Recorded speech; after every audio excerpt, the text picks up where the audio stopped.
ನೀವು ಈ ನೋವುಗಳಿಗೆ ಬೇರೆ ಕಡೆ ಹೋದಾಗ ಏನ್ ಪರಿಹಾರ ಇರುತ್ತೆ? ನಾನು ಕೋಲಾರಲ್ಲಿ ಹೋದಾಗ ಜಾಸ್ತಿ ಆದ್ರೆ ಆಪರೇಷನ್ ಮಾಡೋದು, ಜಾಸ್ತಿ ಆದ್ರೆ ಆಪರೇಷನ್ ಮಾಡೋದು.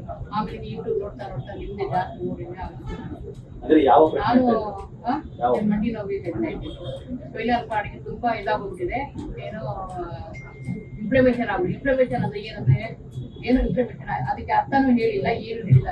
ಯಾಕಂದ್ರೆ ಅದನ್ನ ನಾವು ಹೇಗ್ ಬೇಕಾದ್ರೆ ನಾವು ಮಾಡಕ್ ಹೋಗೋದಲ್ಲ ಅಂತ ಹೇಳಿದ್ರೆ ಯಾರು ಏನು ಇನ್ಫ್ಲಮೇಷನ್ ಅಂದ್ರೆ ಏನಿಲ್ಲ. ಕರೆಕ್ಟ್ ಆಗಿ ನೀವು ಪ್ರಶ್ನೆ ಕರೆಕ್ಟ್ ಆಗಿದೆ. ನಮಗೆ ಬೇಕಾದ್ರೆ ಕಮ್ಮಿ ಮಾಡ್ಕೋಬಹುದಲ್ವಾ? ಮಾಡ್ಕೋಬಹುದು ಅಂತ ಪ್ರಶ್ನೆ ಕೇಳಿದ್ರೆ ಕರೆಕ್ಟ್ ಆಗಿ.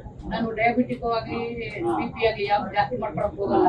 ಹೆಂಗಿದೆ ಕಂಡ್ರೆ ಯಾವಾಗಾದ್ರೂ ಒಂದ್ಸಲ ಹೋಗೇ ಸಾಯೋದೆ. ಇರೋ ತನಕ ಚೆನ್ನಾಗಿರ್ಬೇಕು. ಒಂಟಿ ಜೀವ, ಯಾರು ಹೆಲ್ಪ್ ಇಲ್ಲ. ಅಕ್ಕಪಕ್ಕ ಅವರಿದ್ರು ಯಾರು ಬರಲ್ಲ, ಒಬ್ಬರೇ ಇರೋದು. ನಾನು ಒಂಟಿ ಜೀವ ಅದಕ್ಕೋಸ್ಕರ ಭಯ, ಏನು ಆಗೋದು ಬೇಡ, ಇರೋ ತನಕ ಚೆನ್ನಾಗಿರೋಣ ಅಂತ. ಯೂಟ್ಯೂಬ್ ನೋಡ್ತಾ ಏನಾದ್ರು ಇಷ್ಟಪಡ್ತೀರಾ? ಎಲ್ಲರೂ ಬಂದು ಇಲ್ಲಿ ವಾಸಿ ಆಗ್ಬೇಕು. ಎಲ್ಲ ಯೂಟ್ಯೂಬ್ ನೋಡಿದ್ರೆ ಇಲ್ಲಿ ಬರ್ತಾ ಇದಾರೆ. ಇದು ಬೇಕಾದ ಜನ ಯಾರ್ಯಾರು ಸಫರ್ ಮಾಡ್ತಾ ಇದೆ ಎಲ್ಲರೂ ಬಂದು ಇಲ್ಲಿ ನೋಡಿ ವಾಸಿ ಮಾಡ್ಕೊಡಿ. ದೇವ್ರು ನಿಮ್ಗೆ ಚೆನ್ನಾಗಿ ಮಾಡ್ತಾರೆ, ರಾಕೆಟ್ ಮಾಡ್ತಾರೆ.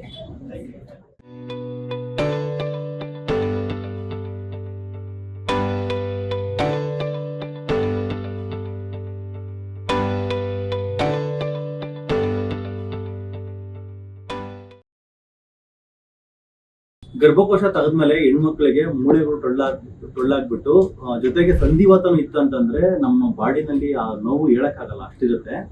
ನಮ್ಮಲ್ಲಿ ಶೋಭಾಬಾಯಿ ಅಂತ 62 ವರ್ಷ ವಯಸ್ಸು, ಅವ್ರಿಗೆ ಗರ್ಭಕೋಶ ತೆಗೆದು ಎಷ್ಟು ವರ್ಷ ಆಗಿತ್ತು ನಿಮ್ಗೆ? 5-6 ವರ್ಷ ಆಗಿತ್ತು. ನಮ್ಮ ಹಾಸ್ಪಿಟ್ಲಿಗೆ ಬಂದ್ರು. ಆಲ್ಮೋಸ್ಟ್ ಒಂದು 9-10 IV ಡ್ರಿಪ್ ಕೊಟ್ವಿ. ಆಮೇಲೆ ಬೇರೆ ಮಂಡಿ ಇಂಜೆಕ್ಷನ್ಸ್ ಕೊಟ್ವಿ. ಆಮೇಲೆ ಇದಕ್ಕೆ ಸಂಧಿವಾತ ಬೇಕಾಗಿರ್ತಕ್ಕಂಥ ಡಯಟ್ ಮತ್ತೆ ಮೆಡಿಕೇಶನ್ ಸಪ್ಲಿಮೆಂಟ್ಸ್ ಎಲ್ಲ ಕೊಟ್ವಿ. ಸೊ ನಿಮ್ಗೆ ಪರಿಚಯ ಹೇಳ್ತೀರಾ? ಶೋಭಾಬಾಯಿ ಅಂತ, ನಾನು ಬಂಗಾರಪೇಟೆ, ನಮ್ದು ಕೋಲಾರ ಜಿಲ್ಲೆ. ಎಷ್ಟು ಪರ್ಸೆಂಟ್ ಕಡಿಮೆ ಇದೆ ನಾವು?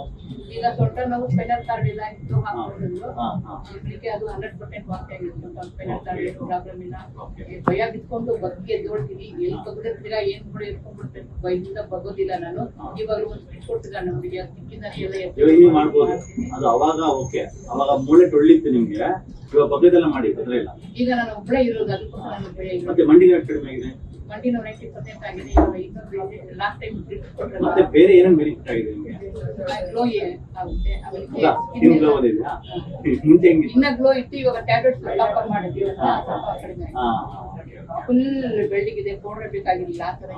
ಈಗ ಸ್ಕಿನ್ ಎಲ್ಲ ಫುಲ್ ಕ್ಲೀನ್ ಆಗಿದೆ, ಫುಲ್ ತೆಳುವಾಗಿದೆ. ಮಾಂಸಗಳೆಲ್ಲ ತೆಳುವಾಗಿದೆ. ವೈಟ್ ಲಾಸ್ ಆಗಿದೆ ಚೆನ್ನಾಗಿ. 8 kg 82 60 ವರ್ಷ ಆದ್ಮೇಲೆ ವೆಯ್ಟ್ ಲಾಸ್ ಆಗಲ್ಲ ಅಂತಾರೆ ಅಲ್ವಾ? ವೆಯ್ಟ್ ಲಾಸ್ ಆಗಲ್ಲ, ನಮ್ದು ಕತೆ ಇಷ್ಟೇನೆ ಅಂತ ಹೇಳ್ತಿರ್ತಾರೆ. ಬಟ್ 60 kg 70 kg ಮತ್ತೆ ನಿಮ್ಗೆ ಪಥ್ಯದಲ್ಲಿ ಏನೇನು ಮಾಡ್ತಿದ್ರು ಅಂತ ನಮ್ಮ ಸ್ನೇಹಿತರು ಬೆಳಿಗ್ಗೆ ಎದ್ದು ಬಿಸಿ ಇದು ನೀರು ಕುಡಿತೀನಿ. ತಾಮ್ರ ಚಂಬಿ ಇರ್ತಲ್ವಾ, ಆ ನೀರು ಕುಡಿತೀನಿ. ಒಂದು ಟಾಮೆಟ್ ಸ್ವಲ್ಪ ಆದ್ಮೇಲೆ ಕೊಬ್ಬರಿ ಎಣ್ಣೆ, ಬಿಸಿ ಕುಡಿತೀನಿ. 2 ಸ್ಪೂನ್ ತಗೊಳ್ತೀನಿ. ಅದಕ್ಕೆ ಅದಾದ್ಮೇಲೆ ಬಿಸಿ ತಗೊಳ್ತೀನಿ. ಅದಾದ್ಮೇಲೆ ಇದು ಕೊತ್ತಂಬರಿನೂ ನೆಲ್ಲಿಕಾಯಿ ಜ್ಯೂಸ್ 2 ಒಂದೇ ಸಲ ಮಿಕ್ಸ್ ಮಾಡಿಬಿಟ್ಟು ಕುಡ್ಬಿಡ್ತೀನಿ. ಅದಾಗಿ ಸ್ವಲ್ಪ ಹೊತ್ತಾದ್ಮೇಲೆ ಹಾಗೆ ಬಿಡ್ತೀನಿ. ಆಮೇಲೆ ಹಸುವಾಗೋದಿಲ್ಲ. 12 ಗಂಟೆ ಹಂಗೆ ಸ್ವಲ್ಪ ಟಿಫನ್ ತಿನ್ನೋದು. ಏನು ನೀರು ಮುದ್ದೆ, ಇಲ್ಲಾಂದ್ರೆ ಜೋಳದ ರೊಟ್ಟಿ ಅಂತ ತರಕಾರಿ, ಅನ್ನ. ಡಯಾಬಿಟಿಕ್ ಅಲ್ವಾ, ಅದಕ್ಕೆ ಅನ್ನ ಏನು ತಗೊಳ್ತಿಲ್ಲ. ಅನ್ನ ಅಂತ ಹೇಳಿದ್ರೆ ರೇಷನ್ ಅಕ್ಕಿ ಇರುತ್ತೆ, ಅದನ್ನ ಚೆನ್ನಾಗಿ ಜಾಸ್ತಿ ಹಾಕಿ ಬದುಕ್ಬಿಟ್ಟು ತಿನ್ಬೇಕು ಅಂದಾಗ ಮಾತ್ರ ತಿನ್ಬೋದು. ರೇಷನ್ ಅಕ್ಕಿಗಿನ್ನ ಸದ್ಯಕ್ಕೆ ಆರ್ಗ್ಯಾನಿಕ್ ರೈಸ್ ಯೂಸ್ ಮಾಡಿ. ರೇಷನ್ ಅಕ್ಕಿ ತಿನ್ಬೋದು, ರೇಷನ್ ಅಕ್ಕಿ ತಿನ್ಬೋದು. ಏನಾಗುತ್ತೆ ಅದರಲ್ಲಿ ಪ್ರಿಸರ್ವೇಟಿವ್ಸ್ ಹಾಕಿ 2 ವರ್ಷಗಟ್ಟಲೆ ಯೂಸ್ ಮಾಡಿರ್ತಾರೆ. ನಿಮಗೆ ಬೇಡ, ನಿಮ್ಗೆ ಸ್ವಲ್ಪ ಅಂದ್ರೆ ನಾನು ಇಂತ ಇಲ್ಲ, ಯಾವಾಗ್ಲೂ ಒಂದ್ಸಲ ತಿನ್ಬೇಕು ಅಂದಾಗ ಮಾತ್ರ ಅವಾಯ್ಡ್ ಮಾಡ್ಕೊಳ್ಳಿ. ನೈಟಲ್ಲಿ ಎಂತ ಅಂತ ನೈಟಲ್ಲಿ ಮುದ್ದೆನೆ ತಗೊಳ್ಳೋದು ನಾನು. ಯಾಕಂದ್ರೆ ನನಗೆ ಅಷ್ಟು ತಡ್ಕೊಳಕ್ಕಾಗಲ್ಲ. ರಾತ್ರಿ ಅಂದ್ರೆ 7 ಗಂಟೆ 8 ಗಂಟೆ ಮುದ್ದೆ ತಗೊಳ್ತೀನಿ, ಅಂದ್ರೆ ಜೋಳದ ರೊಟ್ಟಿ ತಗೊಳ್ತೀನಿ. ಆದ್ರೂ 8 kg ವೆಯ್ಟ್ ಲಾಸ್ ಆಗಿಲ್ಲ. ಟ್ಯಾಬ್ಲೆಟ್ ಇಂದ ವೆಯ್ಟ್ ಲಾಸ್ ಇನ್ನ ಆಗ್ಬೇಕು ಅಂತ. ಇನ್ನೂ ವೆಯ್ಟ್ ಲಾಸ್ ಆಗ್ತಿಲ್ಲ, ಖಂಡಿತವಾಗ್ಲೂ ಆಗ್ತೀರಾ. ಯಾಕಂದ್ರೆ ಟ್ಯಾಬ್ಲೆಟ್ ಅಲ್ಲಿ ಅದು ಕೆಲವು ಮೆಟಾಬಾಲಿಸಮ್ ಬೂಸ್ಟರ್ಸ್ ಕೊಟ್ಟಿದೆ. ಅದರಿಂದ ಲಿವರ್ ಎಲ್ಲ ಫ್ಯಾಟಿ ಲಿವರ್ ಇದ್ದಾರೆ ಕಡಿಮೆ ಆಗಿದ್ದು, ಮತ್ತೆ ಬೋನ್ ಗಟ್ಟಿ ಆಗಿದೆ. ಬೋನ್ ಗಟ್ಟಿ ಆಗಿರೋದು ಇಲ್ಲಾಂದ್ರೆ ಬೋನ್ ಗಟ್ಟಿ ಆಗಿಲ್ಲ ಬರೀ ಇಷ್ಟೇ ಮಾಡಿದ್ರೆ ಒಂದು 12 kg ವೆಯ್ಟ್ ಲಾಸ್ ಆಗಿರುತ್ತೆ. ಟ್ಯಾಬ್ಲೆಟ್ಸ್ ಕಂಟಿನ್ಯೂಸ್ ಕೊಟ್ಟಂಗೆ ತಗೊಳ್ತಾ ಇದ್ದೀನಿ. ಬೋನ್ ಗಟ್ಟಿ ಆಗುವಾಗ, ಬೋನ್ ಡೆನ್ಸಿಟಿ ಜಾಸ್ತಿ ಆಗುವಾಗ ವೆಯ್ಟ್ ಜಾಸ್ತಿ ಅನ್ಸುತ್ತೆ. ಅಂದ್ರೆ ಬಟ್ಟೆ ಲೂಸ್ ಆಗಿದೆ. ಬಟ್ಟೆ ಲೂಸ್ ಆಗಿದೆಯಾ? ಫುಲ್ ಬಟ್ಟೆ ಲೂಸ್ ಆಗಿದೆ. ನಮ್ ಯೂಟ್ಯೂಬ್ ನಮ್ ಯೂಟ್ಯೂಬ್ ನೋಡ್ತಾ ಏನಾದ್ರು ಇಷ್ಟಪಡ್ತೀರಾ? ಎಲ್ಲರೂ ಬಂದು ಇಲ್ಲಿ ವಾಸಿ ಆಗ್ಬೇಕು. ಎಲ್ಲ ಯೂಟ್ಯೂಬ್ ನೋಡಿದ್ರೆ ಇಲ್ಲಿ ಬರ್ತಾ ಇದಾರೆ. ಇದು ಬೇಕಾದ ಜನ ಯಾರ್ಯಾರು ಸಫರ್ ಮಾಡ್ತಾ ಇದೆ, ಎಲ್ಲರೂ ಬಂದು ಇಲ್ಲಿ ನೋಡಿ ವಾಸಿ ಮಾಡ್ಕೊಡಿ, ದೇವ್ರು ನಿಮ್ಗೆ ಚೆನ್ನಾಗಿ ಮಾಡ್ತಾರೆ, ಡಾಕ್ಟರ್ ನೀನ್ ಏನ್ ಗೊತ್ತಾ, ನೀವು ಪದ್ಯ ಮಾಡಿದ್ರಿ, ನಿಮ್ಗೆ ಅಷ್ಟು ವರ್ಷ ಪೇನ್ ಸಫರ್ ಮಾಡಿದ್ರಿ. ಅದು ಯಾಕಂದ್ರೆ ಹಿಸ್ಟೆಕ್ಟಮಿ ಆದ್ಮೇಲಿಂದ ಅದು ಇದಾಗಿರೋದು. ನಿಮ್ಗೆ ಈ ನೋವುಗಳಿಗೆ ಬೇರೆ ಕಡೆ ಹೋದಾಗ ಏನ್ ಪರಿಹಾರ ಇರುತ್ತೆ? ನಾನು ಕೋಲಾರಲ್ಲಿ ಹೋದಾಗ ಜಾಸ್ತಿ ಆದ್ರೆ ಆಪರೇಷನ್ ಮಾಡೋದು, ಆಪರೇಷನ್ ಮಾಡೋದು. ಆಮೇಲೆ ಯೂಟ್ಯೂಬ್ ನೋಡ್ತಾ ನೋಡ್ತಾ ನಿಮ್ದೆ ಜಾಸ್ತಿ ನೋಡಿದ್ರೆ ಅಂದ್ರೆ ಯಾವ ನಾನು ಯಾವ? ಮಂಡಿ ನೋವಿಗೆ ಸ್ಪೈನಲ್ ಕಾರ್ಡ್ಗೆ ತುಂಬಾ ಇದಾಗ್ಬಿಟ್ಟಿದೆ. ಏನೋ ಇನ್ಫ್ಲಮೇಷನ್ ಆಗ್ಬಿಟ್ಟು, ಇನ್ಫ್ಲಮೇಷನ್ ಅಂದ್ರೆ ಏನಂದ್ರೆ ಏನು ಇನ್ಫ್ಲಮೇಷನ್ ಅದಕ್ಕೆ ಅರ್ಥನೂ ಹೇಳಿಲ್ಲ, ಏನು ಹೇಳಿಲ್ಲ. ಯಾಕಂದ್ರೆ ಅದನ್ನ ನಾವು ಹೇಗ್ ಬೇಕು ಅದನ್ನ ನಾವು ಮಾಡಕ್ ಹೋಗೋದಲ್ಲ ಅಂತ ಹೇಳಿದ್ರೆ ಯಾರು ಏನು ಇನ್ಫ್ಲಮೇಷನ್ ಅಂದ್ರೆ ಏನಿಲ್ಲ. ಕರೆಕ್ಟ್ ಆಗಿ ನಿಮ್ ಪ್ರಶ್ನೆ ಕರೆಕ್ಟ್ ಆಗಿದೆ. ನಮಗೆ ಬೇಕಾದ್ರೆ ಕಮ್ಮಿ ಮಾಡ್ಕೋಬಹುದಲ್ವಾ, ಮಾಡ್ಕೋಬಹುದು ಅಂತ ಅಂತ ನಿಮ್ಮ ಪ್ರಶ್ನೆ ಕೇಳಿದ್ರೆ ಕರೆಕ್ಟ್ ಆಗಿ. ನಾನು ಡಯಾಬಿಟಿಕ್ ಆಗಿ BP ಆಗಿ ಯಾವ ಜಾಸ್ತಿ ಮಾಡ್ಕೊಳಕ್ ಹೋಗಲ್ಲ. ಹೆಂಗಿದೆ ಕಂಡ್ರೆ ಯಾವಾಗಾದ್ರೂ ಒಂದ್ಸಲ ಹೋಗೇ ಸಾಯೋದೆ, ಇರೋ ತನಕ ಚೆನ್ನಾಗಿರ್ಬೇಕು. ನೋವಿಲ್ದಂಗೆ ಒಂಟಿ ಜೀವ, ಯಾರು ಹೆಲ್ಪ್ ಇಲ್ಲ, ಅಕ್ಕಪಕ್ಕವರಿಗೂ ಯಾರು ಬರಲ್ಲ, ಒಬ್ಬರೇ ಇರೋದು ನಾನು ಒಂಟಿ ಜೀವ ಮನೆ. ಒಬ್ರೇ ಇರ್ತೀರಾ? ಅದಕ್ಕೋಸ್ಕರ ಭಯ, ಏನು ಆಗೋದು ಬೇಡ, ಇರೋ ತನಕ ಚೆನ್ನಾಗಿರೋಣ ಅಂತ. ಅದಕ್ಕೆ ಡಾಕ್ಟರ್ ಏನ್ ಗೊತ್ತಾ, ಯಾವ ರಾತ್ರಿ ಮಾಡ್ಕೊಂಡಿರೋದು. ನಮ್ಮ ಬೆಸ್ಟ್ ಫ್ರೆಂಡ್ ಆಗುತ್ತಾ, ಬೆಸ್ಟ್ ಫ್ರೆಂಡ್ ಕಟ್ಟಕ್ಕಾಗಲ್ಲ ಯಾರಿದ್ರೆ ನಮ್ಮ ದೇಹ. ಹೌದು, ನಮ್ಮ ದೇಹದಲ್ಲಿ ನೋವು ಇಲ್ದಂಗೆ ನಾವು ಕರೆಕ್ಟ್ ಆಗಿ ಇಟ್ಕೊಂಡ್ಬಿಟ್ರೆ ಅದಕ್ಕಿಂತ ಬೆಸ್ಟ್ ಫ್ರೆಂಡ್ ಯಾರು ಅವಶ್ಯಕತೆ ಇಲ್ಲ. ಅಂದ್ರೆ ಇದ್ರೂ ಕೂಡ ಇರ್ಲಿ, ನಮ್ಮನ್ನಿಬ್ರು ಸ್ನೇಹಿತರೆಲ್ಲ ಇರ್ಲಿ, ಒಳ್ಳೇದಿಗೆ ಇಲ್ಲದಿರ್ಲಿ, ಬಟ್ ನಮ್ಮ ಕಷ್ಟ ಅವ್ರಿಗೆ ಕೊಡೋದ್ ಬೇಡ ಅಲ್ವಾ. ಅವ್ರ ಮೇಲೆ ಅವಲಂಬಿತರಾಗಿ ನಾವು ನಮ್ಮ ಕಷ್ಟ ಅವ್ರಿಗೆ ಕೊಡೋದ್ ಬೇಡ. ನಮ್ಮ ದೇಹನ ಚೆನ್ನಾಗಿ ಇಟ್ಕೋಬೇಕು. ನೀವು ಪಾಲಿಸಿ ಚೆನ್ನಾಗಿದೆ. ಮನೆಯಲ್ಲೇ ಎಲ್ಲಾ ಕೆಲಸ ಒಬ್ಬಳೆ ಮಾಡೋದು, ಸಾಕೋದು, ಗುಡಿಸೋದು, ವಾಷಿಂಗ್ ಮಿಷಿನ್ ಬಟ್ಟೆಗಳ ಒಣಗಾಕು ಎಲ್ಲ ಒಬ್ಬಳೆ ಮಾಡ್ಕೊಡ್ತೀನಿ. ಅಂದ್ರೆ ಕುತ್ಕೊಂಡು ನಿಧಾನವಾಗಿ ಮಾಡ್ಕೊಡ್ತೀನಿ. ಪೇನ್ ಜಾಸ್ತಿ ಇದ್ದಾಗ ರೆಸ್ಟ್ ತಗೊಳ್ತೀನಿ, ಆಮೇಲೆ ಯಾವಾಗ ಬೇಕು ಅವಾಗ ಮಾಡ್ಕೊಡ್ತೀನಿ. ಆಮೇಲೆ ಇನ್ನೊಂದು ಬಗ್ಗಕ್ಕಾಗಲ್ಲ, ಬಗ್ಗಕ್ಕೆ ಇದ್ ಮಾಡ್ತಿರಲ್ಲ, ಬಗ್ಗಕ್ಕಾಗುತ್ತೆ. ನನ್ಗೆ ಭಯ, ಅಯ್ಯೋ ಬೇಡ. ಅದೆಲ್ಲ ಧೈರ್ಯ ಇದ್ ಮಾಡಿ. ನಿಮ್ದು ಆಲ್ಮೋಸ್ಟ್ ಸ್ಪೈನ್ ಇಶ್ಯೂ ಇವಾಗ ಬರ್ತೀನಿ, ಹೋಗ್ಬೇಕಾದ್ರೆ ಬಂದ್ಬಿಟ್ರೆ ಇರ್ಕೊಂಡ್ಬಿಟ್ರಿ ಅಂತ ಓಡಾಡಿ ಒಂದ್ಸರಿ ಜೋರಾಗಿ ಓಡಾಡ್ತೀನಿ. ವಾಶ್ ಮಾಡಿ. ರೋಡಲ್ಲಿ ಜಾಸ್ತಿ ಫಾಸ್ಟ್ ಆಗಿ ನಡೀಕಾಗಲ್ಲ. ರೋಡಲ್ಲಿ ಯಾಕಂದ್ರೆ ರಫ್ ಇರುತ್ತಲ್ವಾ, ಓಡಾಡಕ್ಕಾಗಲ್ಲ ನನಗೆ. ಫಸ್ಟ್ 3 ಸ್ಪಾಟ್ಸ್ ಮಾಡಿ. ಬೆಲ್ಟ್ ಹಾಕೋದ್ರಿಂದ ನನಗೆ ಸ್ವಲ್ಪ ಹಿಡ್ಕೊಂಡಂಗಾಗುತ್ತೆ, ಫ್ರೀ ಆಗಿ ನಡೆಯಕ್ಕಾಗೋದಿಲ್ಲ. Belt ಹಾಕೋಬಿಡಿ, belt ಹಾಕೋಬಿಡಿ. ಇವಾಗ ಒಳಗಡೆಯಿಂದ ಸ್ಟ್ರೆಂತ್ ಮಾಡಿದೀವಲ್ಲ, ಮಾಡಿ ಸೋಫಾ ಮೇಲೆ ನೋಡಿದೀನಿ, ಮಾಡಿ, ಸೋಫಾ ಮೇಲೆ ಕುತ್ಕೊಂಡು ಮಾಡಿ 3 ಸರಿ ಮಾಡಿ. ಇಲ್ಲಿ ನಾವು 100 ಸರಿ ಮಾಡ್ಬೇಕು, 100 ಟೈಮ್ಸ್ ಮಾಡ್ಬೇಕಿಲ್ಲ. ಆಗುತ್ತೆ ಮಾಡಿ. ಫಸ್ಟ್ 5 ನಿಮಿಷ ಮಾಡಿ, 10 ನಿಮಿಷ ಮಾಡಿ, 15 ನಿಮಿಷ 100 ಟೈಮ್ಸ್ ಮಾಡ್ಬೇಕು. ತಗೊಂಡ್ರೆ ಏನಾಗಲ್ಲ. ಧೈರ್ಯವಾಗಿ ಹಿಂಗಿದ್ರೆ ಮನೋರೋಗ ಇಟ್ಕೊಬಿಟ್ಟಿದೆ ನಿಮಗೆ. ಏನಾರು ಆಗ್ಬಿಡುತ್ತಾ ಅಂತ. ನಾನು ಇದೀನಿ ತಾನೆ, ತಲೆನೇ ಕೆಡಿಸ್ಕೊಡಿ. ಬಗ್ಗೆ ಏನಾಯ್ತು? ಏನಾಗಲ್ಲ. ದಯವಿಟ್ಟು ನೀವ್ ಮಾಡಿ. ನಮ್ ಕಬ್ಣನ ಉಪಯೋಗಿಸಿಲ್ಲ ಅಂದ್ರೆ ಕುಡಿದ್ ಬಿಡುತ್ತೆ. ಹಂಗೆ ನಮ್ ಬೋನ್ ಯೂಸ್ ಮಾಡ್ಬೇಕು. ಬಗ್ಗದು, ಎತ್ತೇಳೋದು, ಓಡಾಡೋದು ಎಲ್ಲ ಇರ್ಬೇಕು ನಮ್ ದೇಹಕ್ಕೆ. ಏನು ಆಗೋದಿಲ್ಲ. ನಿಮ್ಗೆ ಅಷ್ಟು ಭಯ ಇತ್ತು ಅಂದ್ರೆ ಬಗ್ಗುವಾಗ ಮಂಡಿ ಬೆಂಡ್ ಮಾಡ್ಕೊಳ್ಳಿ. ಈಗ ಹಿಂಗೆ ಬಗ್ಗದ್ದು, ಹಿಂಗೆ ಮಂಡಿ ಬೆಂಡ್ ಮಾಡ್ಕೊಂಡು ಏನಾಗಲ್ಲ, ಓಕೆನಾ? ಸೊ ಇದು ಫಿಸಿಕ್ಸ್ ಅಷ್ಟೇ. ಮಂಡಿ ಬೆಂಡ್ ಮಾಡ್ಕೊಂಡು ಬಂದ್ರೆ ಎಲ್ಲ ಇದು ಮಾಡಿ, ಬಗ್ಗದ ಎದ್ದೇಳೋದು ಮಾಡಿ. ನೀನು ಬೆಸ್ಟ್ ಎಕ್ಸರ್ಸೈಸ್ ಅಂದ್ರೆ ಬಗ್ಗದು, ಹಿಂದೆ ಈ ತರ ಮಾಡಿದ್ರೆ ಹಿಂದೆ ಬಗ್ಗದು, ಅದು ಸ್ಪೈನು ಹಿಂದೆ ಮುಂದೆ ಚಕ್ಕೆ ತರ ಫಿಸಿಯೋಥೆರಪಿ ತಗೊಂಡಾಗ ಅವರು ನೀ ಫೋಲ್ಡ್ ಮಾಡಿ ಮಾಡ್ಕೊಂಡಾಗ ಹೀಗೆ ಮಾಡಿದ್ರು, ಅದು ಮಾಡ್ತೀವಿ. ಅದೆಲ್ಲ ಮಾಡಿ ಮೇನ್ಲಿ. ಮತ್ತೆ ಮಲ್ಕೊಂಡ್ಬಿಟ್ಟು ಪವನ ಮುಕ್ತಾಸನ ಮಾಡಿ, ಕೊಬ್ರ ಪೋಸ್ ಮಾಡಿ, ಎಲ್ಲ ಮಾಡಿ. ಎಲ್ಲಾನು ಧೈರ್ಯವಾಗಿ ಮಾಡಿ. ಯಾವುದನ್ನು ಕೂಡ ರೆಸ್ಟ್ರಿಕ್ಷನ್ ಮಾಡ್ಕೊಳಕ್ ಹೋಗ್ಬೇಡಿ. ನೀವು ಮಾಡ್ಬೇಕಾಗಿರೋದು ಏನಂದ್ರೆ ರೆಸ್ಟ್ರಿಕ್ಷನ್ ಸತ್ಯ ಮಾತ್ರ. ಆಲ್ರೆಡಿ ನೀವು ಮಾಡ್ತಾ ಇದ್ದೀರಾ, ಅದನ್ನ ಚೆನ್ನಾಗಿ ಕಂಟಿನ್ಯೂ ಮಾಡಿ. ಮಾತ್ರೆಗಳು ಕಂಟಿನ್ಯೂ ಮಾಡ್ಕೊಳ್ಳಿ. ಇನ್ನೊಂದು 3 ಮಂತ್ಸ್ ಮಾತ್ರೆಗಳು ಇರಲಿ. ಅಮೆಜಾನ್ ಮಾತ್ರ ತರಿಸ್ಕೊಂಡ್ರೆ ಆನ್ಲೈನ್ ಪ್ರತಿ ವರ್ಷ ತರಿಸ್ಕೊಂಡು 3 ತಿಂಗಳು ನುಂಗ್ಬೇಕಾಗುತ್ತೆ. ಇದು ಪ್ರದರ್ಶನ. ಅದೇ ಅಮೆಜಾನ್ ಮಾತ್ರ ಬರ್ದಿದ್ನಲ್ಲ, ಬೆಲ್ಟ್ ಹಾಕೊಂಡೆ ನಿಂತ್ಕೊಂಡ್ರೆ ಒಂದ್ಸಲ ಈ ತರ ಆದಂಗ ಆಗುತ್ತೆ ಕಾಲು. ಬೆಲ್ಟ್ ಹಾಕ್ಬಿಡುತ್ತೆ. ಬೇಡ. ಬೆಲ್ಟ್ ಈ ಏನ್ ಗೊತ್ತಾ, ಕಾರಲ್ಲಿ ಓಡೋದು, ಬೈಕ್ ಓಡೋದು ನಾವು ಕಡೆ ಜಾಸ್ತಿ ಇರುತ್ತೆ ಅಂತ ಕಾರಲ್ಲಿ ಓಡೋದು, ಬೆಲ್ಟ್ ಇವೆಲ್ಲ ಇರ್ತಾವಲ್ಲ, ಅವೆಲ್ಲ ಬಂದು ತಾತ್ಕಾಲಿಕ. ಪರ್ಮನೆಂಟ್ ಸೊಲ್ಯೂಷನ್ ಬಂದು ಸತ್ಯ ನಮ್ಮ ಬೋನ್ಸ್ ಒಳಗಡೆ ಇರುತ್ತೆ. ಆಮೇಲೆ ಅಮೆಜಾನ್ ದಲ್ಲಿ ಕ್ರೀಮ್ ಬರ್ದಿದ್ದೀನಿ, ಹಾರ್ಮೋನ್. ಇದನ್ನ ತಗೊಂಡ್ಬಿಟ್ಟು ಯೂಸ್ ಮಾಡಿ. ಇನ್ನೊಂದು ಮ್ಯಾಕ್ಸಿಮಮ್ 2 ಮಂತ್ಸ್. ಅಮೆಜಾನ್ ನೀವು ತಗೊಂಡ್ರಲ್ಲ ಅದನ್ನ 3 ಮಂತ್ಸ್, ಪ್ರತಿ ವರ್ಷ 3 ಮಂತ್ಸ್ ತಗೊಳ್ಳಿ. ಇವಾಗ ಯಾವಾಗ ನೀವು ಸೆಪ್ಟೆಂಬರ್ ತಗೊಂಡ್ರಲ್ಲ, ಅದು ಸೆಪ್ಟೆಂಬರ್, ಪ್ರತಿ ವರ್ಷ ಸೆಪ್ಟೆಂಬರ್ 3 ಮಂತ್ಸ್. Thank you. ನಾನು ನಿಮ್ಮ ಡಾಕ್ಟರ್ ರಾಕೇಶ್. ಇವತ್ತು ಈ ವಿಡಿಯೋನ ನಮ್ಮ ಡಾಕ್ಟರ್ಸ್ ಟೀಮ್ ಜೊತೆಗೆ ಮಾಡ್ತಾ ಇದ್ದೀನಿ. ಅದಕ್ಕೆ ಏನು ಉದ್ದೇಶ ಅಂತಂತಂದರೆ ಸ್ನೇಹಿತರೆ, ಸಮ್ಟೈಮ್ಸು ನಾನು ಕಾನ್ಫರೆನ್ಸ್ಗೆ ಹೋಗಿರ್ತೀನಿ. ಆಗ ಸಮ್ಟೈಮ್ ನೀವು ಹಾಸ್ಪಿಟ್ಲಿಗೆ ಬರ್ತೀರ, ಸಮ್ಟೈಮ್ಸ್ ನಾನು ಇಲ್ಲಿ ಇಲ್ಲದೇ ಇರೋ ಟೈಮಲ್ಲಿ ನಮ್ಮ ಟೀಮ್ ಡಾಕ್ಟರ್ಸ್ ಜೊತೆಗೂ ಟ್ರೀಟ್ಮೆಂಟ್ ತೊಗೋಬೋದು. ಎಲ್ಲ ನಮ್ಮ ಹಾಸ್ಪಿಟಲಲ್ಲಿ ಟೋಟಲಿ 14 ಮೆಂಬರ್ಸ್ ಆಫ್ ಡಾಕ್ಟರ್ಸ್ ಇದ್ದಾರೆ. So all doctors are they are really well trained and well knowledgeable. So in case ನಾನು ಇಲ್ಲ ಅಂತಂದರೆ ಅವ್ರ ಹತ್ರ ನೀವು ಟ್ರೀಟ್ಮೆಂಟ್ ತೊಗೋಬೋದು. ಅವ್ರ ಬಗ್ಗೆ ನಾನು ಯಾವ್ಯಾವ ಡಾಕ್ಟರ್ಸ್ ಅಂತ ಹೇಳೋದಾದ್ರೆ, ಡಾಕ್ಟರ್ ಯೂಸುಫ್. ಎಲ್ಲರಿಗೂ ನಮಸ್ಕಾರ. ನಾನು ಡಾಕ್ಟರ್ ಯೂಸುಫ್ ಅಂತೇಳಿ.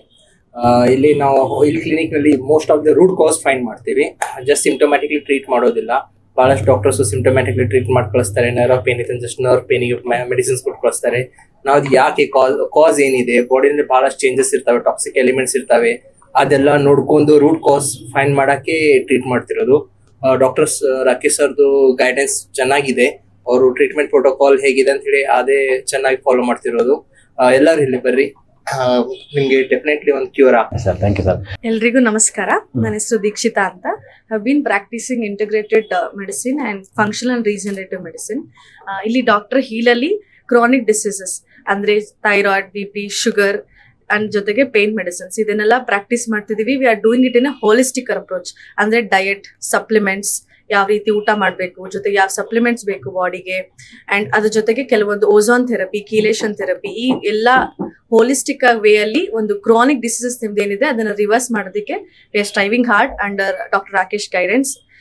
ಎಲ್ಲರೂ ಬನ್ನಿ, ಟ್ರೀಟ್ಮೆಂಟ್ ತಗೊಳ್ಳಿ, ಇದರಿಂದ ಒಳ್ಳೆ ಸದುಪಯೋಗ ಪಡಿಸ್ಕೊಳ್ಳಿ. I promise you that you are in safe hands. Thank you. Safe and caring hands. Safe caring hands caring, with healing hands, empathy. With empathy and ಮತ್ತೆ ನಾಲೆಡ್ಜ್ ವೈಸ್ ಕೂಡ, like because we have assessed your knowledge is excellent and your already dealing with patients. So ಒಂದು ಪೇಷಂಟ್ಸ್ಗೆ ಒಂದು ಮುಖ ಪರಿಚಯ ಆಗಲಿ ಅಂತ ಈ ವಿಡಿಯೋನ ಮಾಡ್ತಾ ಇದ್ದೀವಿ. ಅವ್ರದ್ದು ಎಲ್ಲರೂ ನೋಡಿರ್ತೀರಾ ವಿಡಿಯೋದಲ್ಲಿ, ಮತ್ತೆ ಶಾರ್ಟ್ಸ್ ಅಲ್ಲೆಲ್ಲ ಹಾಕಿರ್ತೀವಿ, ಪೋಸ್ಟರ್ಸ್ ಎಲ್ಲ ಹಾಕಿರ್ತೀವಿ. ಸೊ ಡಾಕ್ಟರ್ ದೀಕ್ಷಿತಾ ಅಂತ, she starting practicing this since 4 years, 2022 ಇಂದ ಪ್ರಾಕ್ಟೀಸ್ ಮಾಡ್ತಾ ಇದ್ದಾರೆ. She has excellent knowledge in this and she is capable of dealing any chronic conditions, especially through functional medicine. ಅದನ್ನು ರಿವರ್ಸ್ ಮಾಡಿಬಿಟ್ಟು ನಾರ್ಮಲ್ ಮಾಡೋದಕ್ಕೆ ಏನೇನೆಲ್ಲ ಮಾಡೋಕ್ಕಾಗತ್ತೆ ಅದನ್ನು ಅವರು ನಾಲೆಡ್ಜಬಲ್ ಆಗಿದ್ದಾರೆ ಅಂತ ಹೇಳ್ತಾ. Yes, just tell your doctor name. I am Dr. Neeraj. Okay. Dr. Rahul. Myself Dr. Neela. Myself Dr. Sahana. So ಇವರೆಲ್ಲರೂ ಕೂಡ they are all well trained and well knowledgeable. ನಮ್ಮ ಕೋರ್ ಕಾನ್ಸೆಪ್ಟ್ ಬಂದು we are very good at caring our people, our patients. They come here for pain. ಅವ್ರು ಬರೋದು main ನೋವಿಂದ ಬರ್ತಾರೆ.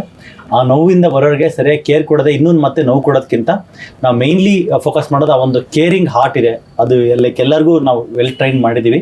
ಮತ್ತು ಮುಖ್ಯವಾಗಿ all our treatments are safe treatment, safe protocols, ಯಾವುದೇ side effect ಇಲ್ಲದಿರ್ತಕ್ಕಂಥ ಒಂದು ಸೇಫೆಸ್ಟ್ ರೆಜಿಮನ್ನು ಇಲ್ಲಿ ನಾವು ಇಟ್ಟಿದ್ದೀವಿ.